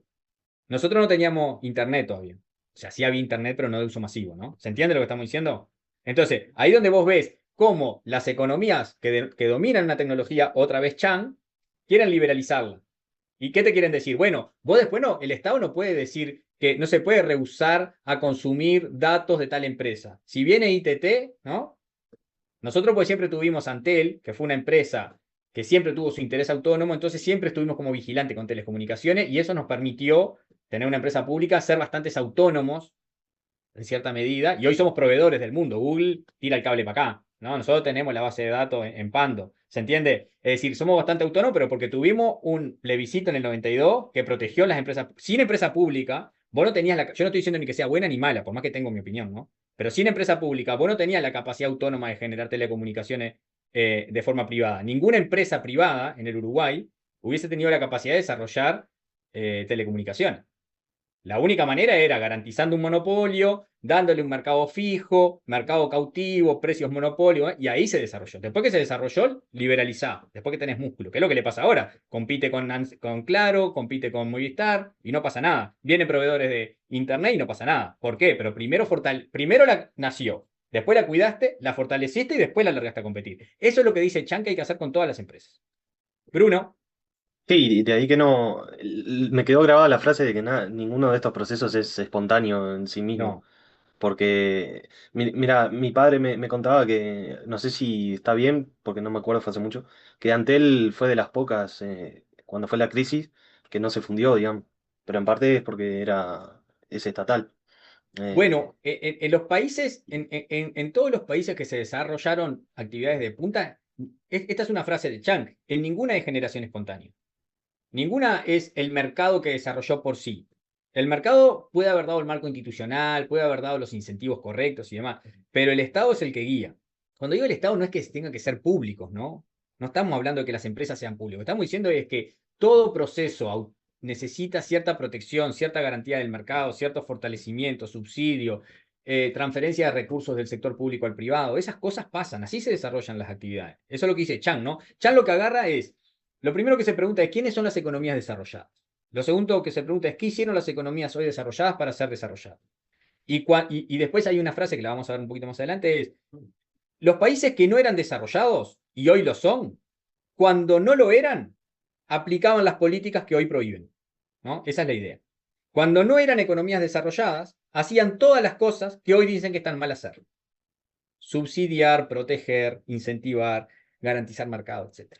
¿Bien? Esa es la idea de Chang, patear la escalera. ¿Está? Bueno, esto del comercio electrónico, bueno, esto es lo que decíamos, ¿no? En el 1998, estamos hablando de 2008, 18, 28, 30 años atrás, habían países que ya estaban pujando por liberalizar el comercio electrónico. 30 años atrás. ¿Se entiende? ¿Por qué? Porque ya sabían cómo iba a ser el comercio electrónico del futuro. ¿Ah? Entonces, esto en el marco multilateral de la OMC. Una vez que se trancó, las empresas, ¿quiénes eran las principales promotoras, por ejemplo, de los acuerdos TISA o de los acuerdos de protección de servicios bilaterales? Las empresas que tenían la punta en el comercio de tecnología e información. Que es lo que está pasando hoy. Hoy la gran disputa que hay por la liberalización de los paquetes tecnológicos y de la no legislación sobre tecnologías son los grandes poseedores, los grandes jugadores de las plataformas digitales. ¿No? ¿Y a quiénes utilizan? A los estados. Y ahí está Wilson, Usuriaga, hablando los estados y los organismos internacionales al servicio de los intereses de las empresas. ¿De quiénes? De los que tienen ventaja para incidir a nivel global. Bueno, vamos a seguir porque vengo un poco lento, che. Hoy alguien preguntaba los derechos de propiedad intelectual, ¿no? Con los derechos de propiedad intelectual ocurrió lo mismo. En la OMC se avanzó, ¿no? Los ADPIC. Primero hubo la Organización Mundial de Propiedad Intelectual, la OMPI, ¿bien? Que fue el lugar donde se intentó conciliar normas relativas a derechos de propiedad intelectual. Luego, en el marco de la OMPI, se fue en paralelo con los ADPIC, que es la Administración de los Derechos de Propiedad Intelectual relativos al comercio. Y pasó exactamente lo mismo, ¿no? ¿Qué es lo mismo? Venía un proceso de concertación y acuerdo de propiedad intelectual hasta que se estancó en la OMC. Cuando se estanca en la OMC, ¿qué pasó? Lo mismo que pasó con servicios, se va a lo bilateral. Los países que tienen intereses ofensivos en materia de propiedad intelectual, dice, bueno, ¿vos querés fortalecer nuestros flujos de inversión? Bueno, protejamos nuestra inversión y firmemos acuerdos de protección bilateral de inversión, protección de propiedad intelectual. Y esa es la gran encrucijada en la cual está Uruguay. Hoy Uruguay vienen, todo lo que no se ha podido avanzar en la OMC se lo vienen a pedir bilateralmente. Y es muy difícil que Uruguay diga que no. Por eso, y esta es una opinión, acá les estoy traficando mi idea, ¿no? Por eso, la única salida que tiene para Uruguay es América Latina. O sea, generar una integración real que genere capacidad de imponer intereses ofensivos. Si no, vas a estar siempre esquivando los intereses ofensivos de otros, ¿no? Y la propiedad intelectual, una vez más, como vimos con Wilson y con Chan, están los espacios guiados por los que son, o sea, Uruguay no tiene ningún interés ofensivo en materia de propiedad intelectual. Y sin embargo, ustedes saben que es una de las presiones más grandes que está recibiendo Estados Unidos, ¿no? ¿Y qué pasa? Si no firmas los acuerdos de propiedad intelectual, quedas medio por fuera del circuito de las inversiones. Si no tenés inversiones, no tenés forma genuina de crecimiento. Si no tenés forma genuina de crecimiento, no se expande el PBI. Si no se expande el PBI, no tenés recursos para los problemas crónicos. Entonces, en esto de la autonomía, y ahora vamos a nombrar a Hanway, que es el otro autor que va para el parcial, es esto, es cuál es la capacidad de política pública real que tienen los países, ¿no? Y bueno, y ahí otra vez, los países pequeños, periféricos y dependientes de manera aislada no tenemos ninguna capacidad autónoma. ¿Bien? Y entonces la pregunta que articula toda esta clase es, ¿existe un vínculo entre la inserción internacional y el desarrollo? Y la respuesta tajante es sí. ¿Por qué? Porque hay un consenso en el Uruguay que está recogido en el Plan Estratégico de Política Exterior del 2020 al 25, es decir, esta es una publicación del gobierno anterior, ¿no? En el cual intentó consolidar una especie de líneas de acción consensuadas que hay en Uruguay respecto en materia de política exterior. No hay nadie en Uruguay, o sea, no se escuchan voces sensatas que digan que Uruguay no tiene que estar inserto en el mundo. Hay por dos motivos. Primero, porque al mundo le compramos casi todo lo que no producimos. Y segundo, porque producimos alimento para 30 millones y somos 3. O sea que necesitamos clavarle lo que nos sobra a alguien, ¿no? Entonces, que Uruguay tiene que estar vinculado al mundo es algo indiscutible. El tema es el cómo, ¿no? Y ahí en el cómo es donde aparecen las visiones ideológicas. Están los sectores que tienen ventajas competitivas y comparativas consolidadas que dicen abrámonos al mundo, todo lo más posible. Los sectores que no tienen esas ventajas competitivas o comparativas dicen, che, cuidemos, no, pues si nos abrimos al mundo desaparecemos, ¿no? Y bueno, y ahí estamos, esa es la tensión natural. Por eso, esto que yo siempre les digo, cuando hablamos de los intereses del Uruguay, los intereses del Uruguay no son homogéneos. En el Uruguay hay intereses contrapuestos, como en cualquier sociedad, y está bien que así sea, ¿bien? Entonces, este es el consenso que existe, que el Uruguay tiene que estar vinculado, que sus relaciones económicas internacionales son esenciales para el desarrollo del país. El tema es cómo nos vinculamos, ¿bien? Entonces, Inserción inevitable, es decir, inserción internacional sí, el tema es el cómo, y ahí es la discusión. En ese cómo aparecen aproximaciones teóricas, es decir, ¿desde dónde podemos ver esto? ¿No? ¿Desde dónde podemos ver las posibles maneras de insertarse del Uruguay? ¿Bien? Y entonces, hay una cosa que se llama Past Dependence, ya se las he nombrado con Douglas North, que acá está citado Brian y William, que hablan de cómo el pasado explica el presente, ¿no? Es decir, cómo el haber sido una colonia hispana y haber formado parte del monopolio colonial español durante mucho tiempo inhibió ciertas posibilidades de crecimiento de algunas actividades. Bueno, eso está bien. Eso te puede explicar el pasado y parte del presente. Ahora, ¿cómo se rompe eso? ¿No? Y bueno, la respuesta es una sola, se rompe con política, ¿no? O sea, los mercados nunca generan desarrollo por sí solos, siempre es la política, que puede ser más pro mercado o menos pro mercado, eso no importa, pero es la intervención de la política en direccionar recursos para el desarrollo de ciertas actividades. ¿Bien? Bueno, el primer autor que vamos a profundizar un poquito es nuestro amigo Patear la Escalera. Acá hay 3 portadas del mismo libro, ¿tá? La idea es la que ya vimos, ¿no? Patear la escalera es lo que hizo Chang, fue revisar cuáles eran las economías desarrolladas y qué habían hecho para desarrollarse.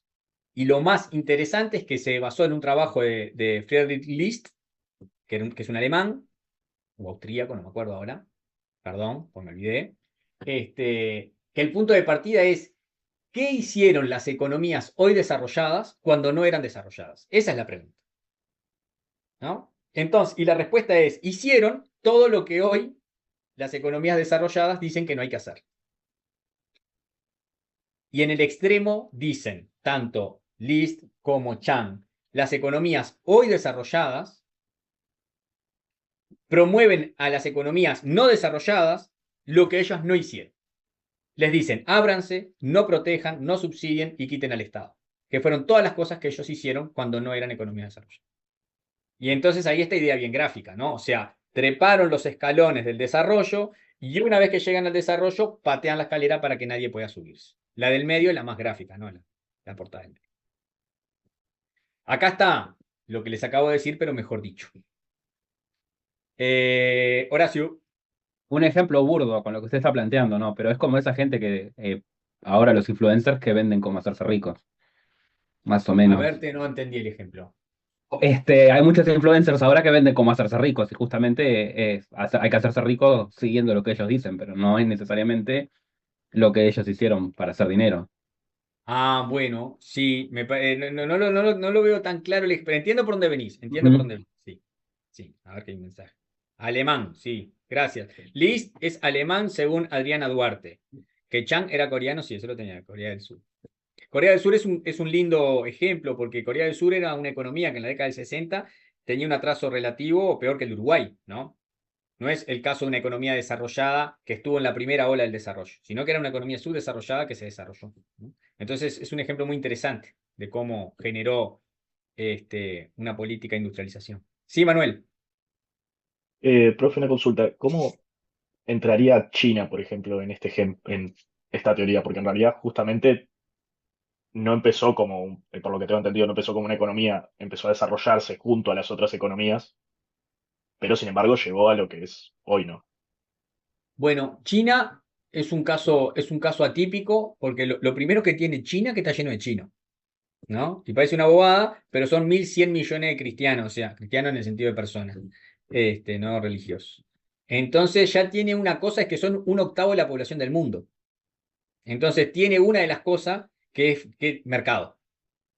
Lo otro que tiene China, el otro día tuve una reunión ahí para comentar la experiencia de mi viaje a China, y bueno, y empezamos a debatir un poco de la libertad, ¿no? Y yo les parafraseé una cosa que me pareció muy simpática, y era los chinos hablando de la libertad en el sentido que a mí me pareció muy reveladora, más que simpática, decía, ustedes tienen una obsesión por la libertad, ¿no? Y entienden a la libertad como solo ustedes la quieren entender. O sea, no existe otro concepto de libertad, ¿no? Dice, los chinos entendemos la libertad en base a nuestro pasado, y nuestro pasado es de caos. Porque China siempre estuvo invadida. Cuando no fueron los mogoles, fueron los ingleses. Cuando no fueron los ingleses, fueron los japoneses. Siempre sufrimos el caos. Siempre nuestras dinastías estaban dispersas, unos gobernaban el norte, otros en el sur, los señores feudales hacían cualquier cosa, unos atacaban a otros, siempre fue caos. Entonces, para nosotros la libertad es el orden. El gobierno es la libertad, el orden es la libertad. Entonces nos interesa tres pepinos esa libertad occidental en la cual ustedes eligen todo el tiempo cosas y viven viviendo en el caos, ¿no? Porque no tienen orden, ¿no? Yo no estoy dando una opinión, sino que estoy diciendo es, bueno, cómo mirando las cosas, y dice, y es muy entendible, no, esta era la parte interesante, dice, es muy entendible que para los países que son hijos de las colonias, por ejemplo, Estados Unidos, que es hijo de una colonia británica, que la libertad sea sacarse al gobierno de arriba, porque ellos lucharon por sacarse la opresión de un imperio. Entonces, que asocien la libertad al derecho a elegir su vida individual sin orden, es muy rico, o sea, no critican eso, sino que dicen, es una forma de libertad genial, pero es distinta a la nuestra. Y hablando de las colonias hispánicas como nosotros, ¿no? Dice, es entendible que ustedes tengan héroes cuya expresión máxima sea sacarse al imperio de arriba, luchen contra el imperio opresor.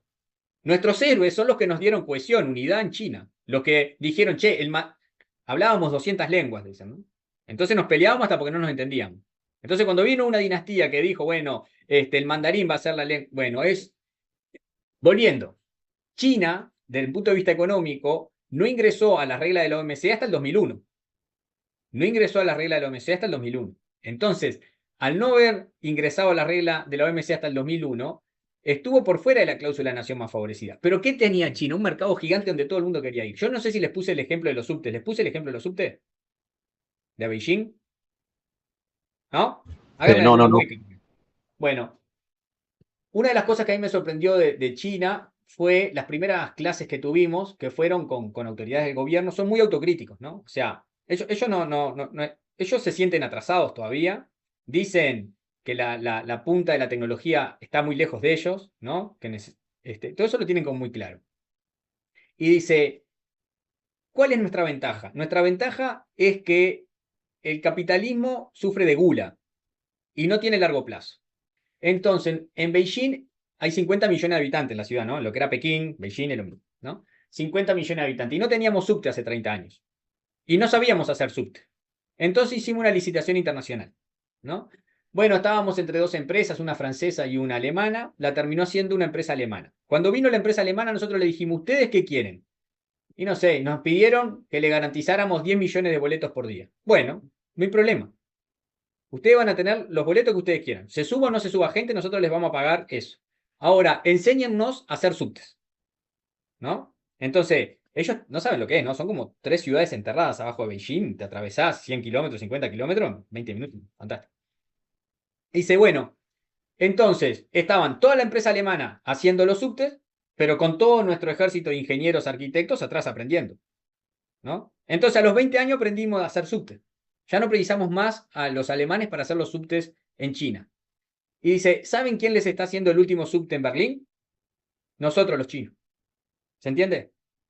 Porque ellos lo que tenían era en el mercado para atraer a la empresa alemana, para asegurarle boleto, para aprender, imitar y después salir a hacer. Entonces, el caso chino es un caso paradigmático. ¿Por qué? Porque primero tiene lo que dicen ellos, ¿no? Ellos tienen una premisa que es, el gobierno es el barco y el pueblo es el agua, ¿no? Eso viene del taoísmo, ¿no? No importa quién gobierne, ahora, cuando no gobierne bien, quédate tranquilo que el agua se revuelve, ¿no? Esa es la historia de China, ¿no? Entonces, si cambia o no cambia, si elegimos a uno cada 3 años, cada 5, lo que importa es que el barco vaya hacia un lugar. Entonces, los chinos tienen, primero eso, políticas de Estado gigantescas, tienen un mercado de 1.200 millones de habitantes y tienen la capacidad de dirigir recursos. Te voy a poner un ejemplo que nos ponían ahí, ¿no? Ahí nos decían, la tierra no importa, ellos decían, yo no sé por qué, ellos decían, no sabemos por qué en Occidente se preocupan tanto por la propiedad de la tierra. Si es privada, pública, estatal. La propiedad no importa. Lo que importa es qué se hace con la tierra. Nosotros tenemos millones de hectáreas que son de familias. Hace 300 años.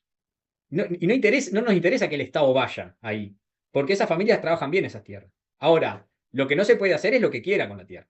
No puede ser que venga un aumento del precio de la soja entonces vayan todos a plantar soja. Porque si todos van a plantar soja y no plantamos arroz, después tenemos que importar arroz a un precio más caro que el de la soja. Entonces los dueños de la tierra hacen plata exportando soja y el pueblo chino pasa hambre comprando arroz. No, acá se consume arroz, ¿se entiende? Entonces, esa posibilidad de dirigir recursos, entendiendo los estímulos del mercado, pero al mismo tiempo con el dirigismo del Estado, esa combinación con un mercado de 1.100 millones de habitantes y con la posibilidad autárquica no, autárquica es de autarquía, autócrata, con la cuestión autócrata de que hay decisiones que toma el gobierno y el pueblo acata, ¿no? Que a nosotros eso nos espanta, ¿no? Entonces, ese dirigismo de los recursos te permite planificación a largo plazo, un mercado de 1.000 millones de habitantes y desarrollar fuerzas productivas, aprovechando la fuerza del mercado. Entonces, son la fábrica del mundo, además se transformaron en la fábrica del mundo compitiendo casi con dumping, porque vos, mientras acá tenías trabajadores con 8 horas y seguridad social y bla, bla, bla, allá tenías tipos que laburaban 16 sin nada. Entonces, era imposible competir contra eso, ¿no? Pero ahí fue que acumularon. Y yo soy un atrevido porque estoy intentando explicar China en 5 minutos. O sea, China es muy diverso, China es gigante, China tiene un partido comunista chino que ha tenido sus idas y vueltas, que ha tenido sus periodos corruptos y ahora aparentemente, eso nos lo decían mucho la gente, ¿no? Este Xi Jinping aparentemente vino, hizo una purga de todos los corruptos que había en el partido comunista, pero la purga fue, y en Canadá, ¿no? Todos para Canadá se fueron. Y aparentemente fue como muy revitalizadora esa, ¿no? Y tal, y también es como muy, no, hoy estoy corto de palabras, estoy muy cansado. Es como muy soberbio que yo te pretenda decir que entendía China, ¿entendés? Que yo venga y te diga, no, mirá, el éxito de China radica en esto, ¿no? Porque no, o sea, lo que sí te puedo decir es que estuve en una ciudad de 50 millones de habitantes y aquello parecía una maqueta. Todo impecable, prolijo, verde, no hay ruido, limpio, seguro, todas esas cosas, ¿no? Estuve en Shanghái y Nueva York parecía Pando al lado de Shanghái, ¿se entiende? Pero eso, si yo como docente vengo y te digo, el secreto es porque hicieron esto, soy un soberbio, ¿entiendes? Porque es muy complejo. Horacio. Hay un libro que salió el año pasado que se enfoca mucho en el sector tecnológico, pero toca el tema de lo que usted está hablando, que se llama Apple en China, y cuenta cuál es la política de las empresas tecnológicas de China para desarrollar y trabajar con las empresas tecnológicas. Y justamente una de las cosas que explica, por ejemplo, Apple desarrollaba muchos productos, pero tenía una mala reputación en China. Y la forma en la que mejoraron su reputación fue que a las empresas con las que trabajaban les enseñaban a hacer tecnología. Y entonces empezaron a aparecer Xiaomi y todas esas empresas que nosotros vemos como consecuencia de que Apple instalaba sus fábricas y les decía, nosotros el día de mañana nuestra tecnología vamos a mejorar y no los vamos a necesitar. Entonces ustedes aprendan a hacer esto y dedíquense a desarrollar sus propios productos en base a lo que hacemos nosotros. Y empezaron a mejorar la cadena de suministro y la relación con el gobierno en base a tener ese tipo de relaciones donde subcontrataban la producción, pero a su vez les enseñaban cómo producir esa tecnología que Apple necesitaba. Y ellos lo que tienen es caso pequeño, ¿no? Claro, ellos lo que tienen es para ofrecerle a cualquier inversor un mercado gigante. Entonces, ellos lo que dicen es, vino Volkswagen y Volkswagen nos quería vender autos. Y nosotros le dijimos, vengan a vendernos autos. Y le dijimos, bueno, el primer año el auto es 100% alemán. El segundo año las ruedas son las que producimos nosotros. El tercer año la carrocería la producimos nosotros. Y a los 15 años Volkswagen era 100% chino. Y ahora le estamos exportando a Volkswagen auto a Alemania.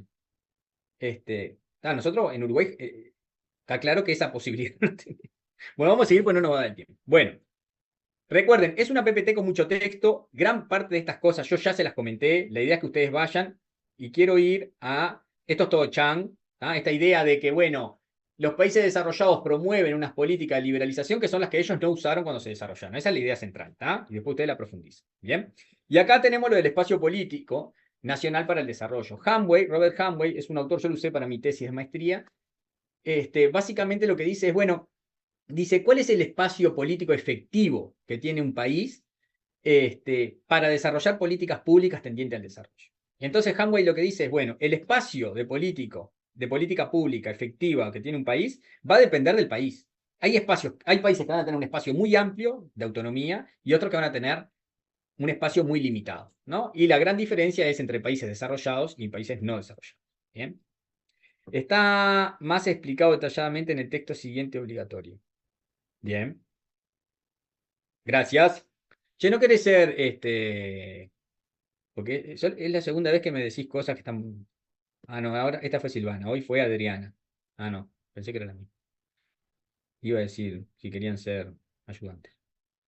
Bueno, pena que se me fue. Bueno, Hanway, el espacio político, ¿está? El espacio político tiene un componente endógeno y un componente exógeno. El endógeno es esto que yo te estaba diciendo, Manuel, recién, ¿no? ¿Qué tiene China para poder? ¿Cuál fue y bueno, que tenía un espacio político endógeno gigante, un mercado gigante, un territorio gigante, estaba en el centro del desarrollo asiático, en el cruce con Europa, cerca de Rusia por tema de energía, es decir, tiene unas capacidades endógenas internas gigantescas, todo lo contrario a lo que tiene Uruguay, ¿no? Entonces, lo que dice Hanway es, cuanto más grande el espacio endógeno, más posibilidades para las políticas nacionales, ¿no? Y después está el espacio político exógeno, que tiene dos dimensiones. Una es si el contexto te puede reprimir o si el contexto vos lo puedes usar para potenciar, ¿no? Este es el caso de Estados Unidos. Estados Unidos, el espacio exógeno no solo no lo reprime, sino que Estados Unidos lo usa para expandirse. China no tiene eso, porque China llegó tarde a todos los organismos internacionales. ¿Se entiende lo que estoy diciendo? Entonces, es bastante intuitiva la idea de que los países pequeños y periféricos tenemos un espacio político endógeno reducido y al mismo tiempo un contexto que nos restringe, que es el contexto, el espacio exógeno. ¿Bien? Entonces, si el espacio exógeno además está constituido por organismos internacionales que están al servicio de las potencias que ya tienen un espacio endógeno potente, bueno, las posibilidades del desarrollo para los países pequeños y no desarrollados y dependientes son muy pequeñas, ¿no? Eso es lo que nos dice Hamburg. Acá está este concepto del espacio en términos gráficos, ¿tá? Puede ser que les aparezca este gráfico y que ustedes lo tengan que explicar en el parcial. Así que estudiénselo, que no es muy distinto a lo que yo estoy diciendo ahora, ¿no? El círculo más grande es todo el universo de posibles políticas públicas, ¿no? Después hay un espacio exógeno, que es el espacio por fuera de cada país, que determina de manera distinta a los países pequeños en desarrollo que a los países desarrollados. La idea fuerza de Hanway, ¿cuál es? Que el contexto, digamos, que el espacio exógeno repercute de manera distinta y desfavorable a los países en vía de desarrollo o en desarrollo que a los países desarrollados. Esa es la idea fuerza de Hamburg. ¿Bien? Bueno, eso es lo que está acá. Y ahora, esto de centro-periferia ya se los conté un poquito, así que vamos a dejarlo acá. Léanlo igual. Vamos al caso de estudio, porque son menos 20. Bueno, en el 2016, Uruguay y Chile firmaron un tratado de libre comercio. Habían detractores, como siempre, y promotores. Los promotores decían, che, pero ¿cuál es el problema de firmar un tratado de libre comercio con Chile? Si ya tenemos casi todo el comercio liberalizado, recuerden que Chile es socio del Mercosur. Entonces, ¿cuál es el problema? Es un país sudamericano, no compite con nosotros en mucha cosa, no nos va a destruir, ¿no? Eso decían los promotores. Los detractores decían, sí, pero no es un acuerdo más, porque es un acuerdo de última generación y que incorpora los nuevos estándares del comercio mundial, ¿no? Y establece una cosa, que es la cláusula de nación más favorecida. Es decir, que ese grado de liberalización que Uruguay firma con Chile es el piso para cualquier acuerdo de libre comercio en el futuro. ¿Lo ven lo que estoy diciendo? Entonces, los detractores lo que decían es, no estamos firmando un tratado de libre comercio con Chile. Estamos firmando un tratado de libre comercio con Chile que asume compromisos de liberación sin precedentes y que fijan un piso de negociación para futuras negociaciones. Porque ¿cómo vos te plantás en una negociación con Estados Unidos a negociar estándares inferiores a los que negociaste con Chile? Ese era el argumento de los detractores. Habían más. No, Adriana, no va a ser desarrollo. Yo te puedo poner ese gráfico, por ejemplo, y decir cuál de las explicaciones describe mejor ese gráfico. En base a lo que comentamos de Hamburg. ¿Bien? Bueno, ahí viene Adriana. Haceme un dedito, poneme un OK o algo a ver si sigo. Ah, mirá, no dedito. Muchísimas gracias por la aclaración. Qué fantástica, qué mujer educada. Muy bien. Bueno, entonces, el Tratado de Libre Comercio tenía esas características, ¿no? Entonces, origen. los promotores. Uruguay necesita ampliar su acceso preferencial al mercado mundial de bienes para vender, entonces hay que firmar tratados, ¿no? Y que firmar este tratado que incorpora nuevos estándares de comercio internacional pone a Uruguay en un selecto grupo de avanzada en términos de nuevos estándares de comercio internacional. Eso decían los promotores. Los detractores decían, ojo, porque estamos asumiendo un conjunto de compromisos sobre el cual no se puede ir marcha atrás. Y además, este tratado es el primer tratado bilateral que incorpora el concepto de enfoque de lista negativa. Y ustedes dirán, bueno, pero es con Chile. Los detractores decían, pero Chile tiene tratado, forma parte de APEC, que es el área de libre comercio del Pacífico. Entonces, cualquier empresa que se instale en Chile, sea del origen que sea, tiene acceso al mercado uruguayo a través del Tratado de Libre Comercio con Uruguay. Entonces, vos no estás firmando un tratado de libre comercio con Chile, estás firmando un tratado de libre comercio con Chile que puede ser la plataforma en la cual se instale cualquier empresa con la cual Chile tiene tratado de libre comercio. Conforme lo cual, indirectamente estaba firmando un tratado de libre comercio con toda Asia, ¿no? Porque Chile le garantiza a todas las empresas que se instalen de APEC en Chile el trato nacional. Entonces es una empresa chilena. Y si es una empresa chilena, accede a todos los beneficios que tiene con el Tratado de Libre Comercio con Uruguay. ¿Lo ven?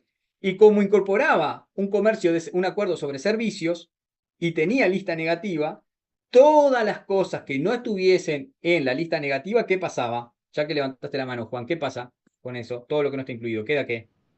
Incluido en la lista positiva. Queda liberalizado, exactamente. No queda en la lista positiva, queda todo liberalizado, salvo lo que no esté, salvo lo que esté en la lista negativa. ¿Tá? No hay una lista positiva cuando hay lista negativa. Dale, Juan, que habías levantado la mano. Dale, te iba a decir, que te iba a hacer otra pregunta. Dale. Si en el tratado que hicimos con Chile, si podíamos negociar que no fuera así. O sea, que estas empresas que son parte... No había chance. No hay chance, porque vos no podés en un tratado decir, quedan excluidas del beneficio de las empresas que no sean auténticamente chilenas. Porque a los efectos jurídicos, cualquier empresa que se instale en Chile, Bosnia es uruguaya. ¿Entiende? Desde el punto de vista jurídico, es una empresa uruguaya. De capitales, UPM. ¿No? UPM es una empresa uruguaya de capitales finlandeses y que tendrá su gerenciamiento, no sé qué, pero vos vas y cuando te echa una empresa uruguaya. Está inscrita en el BPS una empresa uruguaya. ¿Me explico? No existe una empresa multinacional que se instale en otro, utilizará el grifo, tendrá el capital accionista, el director, en el directorio el accionista mayoritario será un finlandés. Eso dependerá de las decisiones que se tomen en Finlandia. Todo eso está fantástico. Ahora, la empresa es uruguaya. Entonces, por eso nosotros cuando vendemos Mercosur se lo vendemos al mundo diciendo, venite, instalate en Uruguay que le puedes vender a Brasil.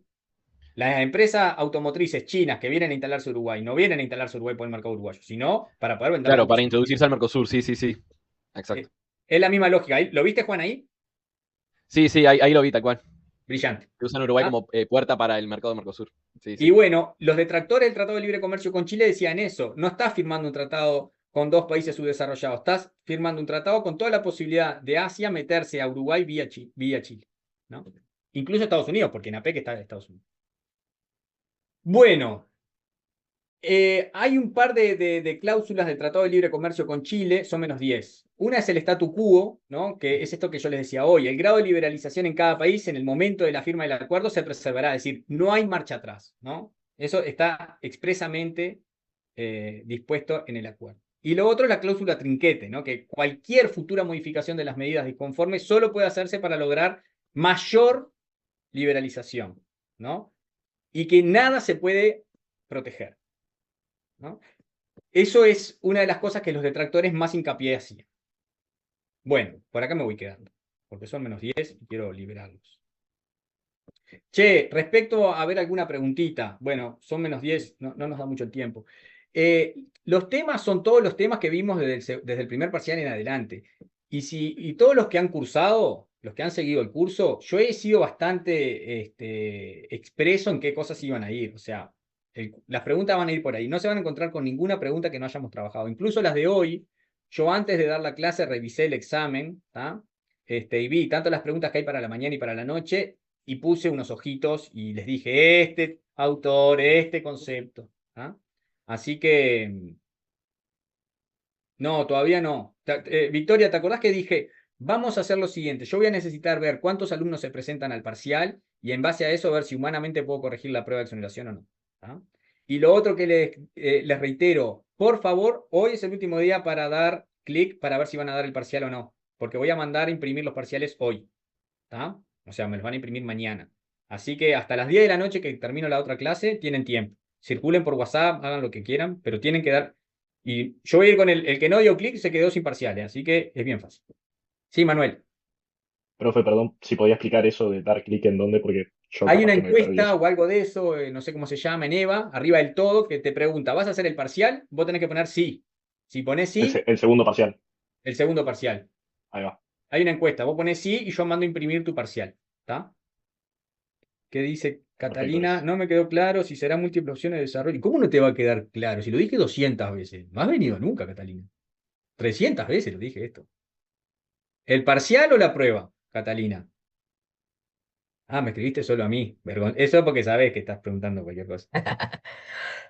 Un compañero igual ahí pregunta sobre la tarea del segundo parcial si va a ser monografía, porque la Es chica que terrible. les El que dio la pregunta clase ella es de, porque no tiene idea del curso. No le voy a la responder nada. chica que nos dio la clase de comercio agrícola dijo eso, dice. Ah, sí, pero yo estaba y la corregí ahí en el coso. Ah, Ella entonces dijo no. monografía, pero no. Porque Igual en el Verónica contrato entró en tu curso. pedagógico dice la modalidad. Sí. Contrato pedagógico dice todo y yo lo he dicho no menos de 7 veces. Así que no voy a responder eso porque significa que no han pisado el curso.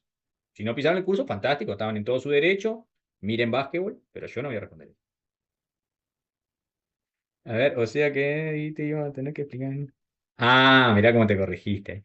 Bueno, la cosa es así, la prueba de exoneraciones sobre los temas del primer parcial y del segundo van a ser preguntas múltiple opción, pero generalmente son en base a cosas que, si bien van a haber preguntas parecidas a la del primer y segundo parcial, también van a haber preguntas más no sé si de caso, pero de aplicar algo. ¿Tá? Eso sí. Después, ¿tenemos salón, profe? Sí, ya lo pasé, no me lo acuerdo de memoria, pero lo pasé por Evo. ¿Tá? Es en el edificio central, está el horario, está todo ahí. ¿Tá? Y la prueba de exoneración va a ser así también, va a ser un múltiple opción, y con esto, con preguntas de aplicar alguna idea o qué situación explica mejor esto, cosas así. Pero también preguntas parecidas al primer y segundo parcial. Maite, Sí, profe, hola, ¿se acuerda que habíamos quedado que yo le iba a volver a preguntar hoy por la clase de apoyo antes de la prueba del parcial? antes de la prueba, está bien. Mandame un O sea, antes mensajito. antes del segundo parcial, o sea, del lunes que viene. Ustedes el segundo parcial lo tienen el lunes que viene. Está. Vos mandame un mensajito. Yo, si puedo, ponemos el jueves, una cosa así, una clase. O por Eva. Mandame un mensajito por Eva que diga, profe, hoy sé, turno de la noche, nos gustaría una clase de repaso ahí. Bien, gracias. Y yo contesto si la puedo hacer o no. Dale. Porque estoy dando clases en el posgrado, en el certificado de Derecho Marítimo y Logística, y ta, que me juntó todo. Había otra mano levantadita por ahí. ¿Venimos bien? Quiero ir a comer una galleta porque me voy a morir y me quedan 2 horas de clase.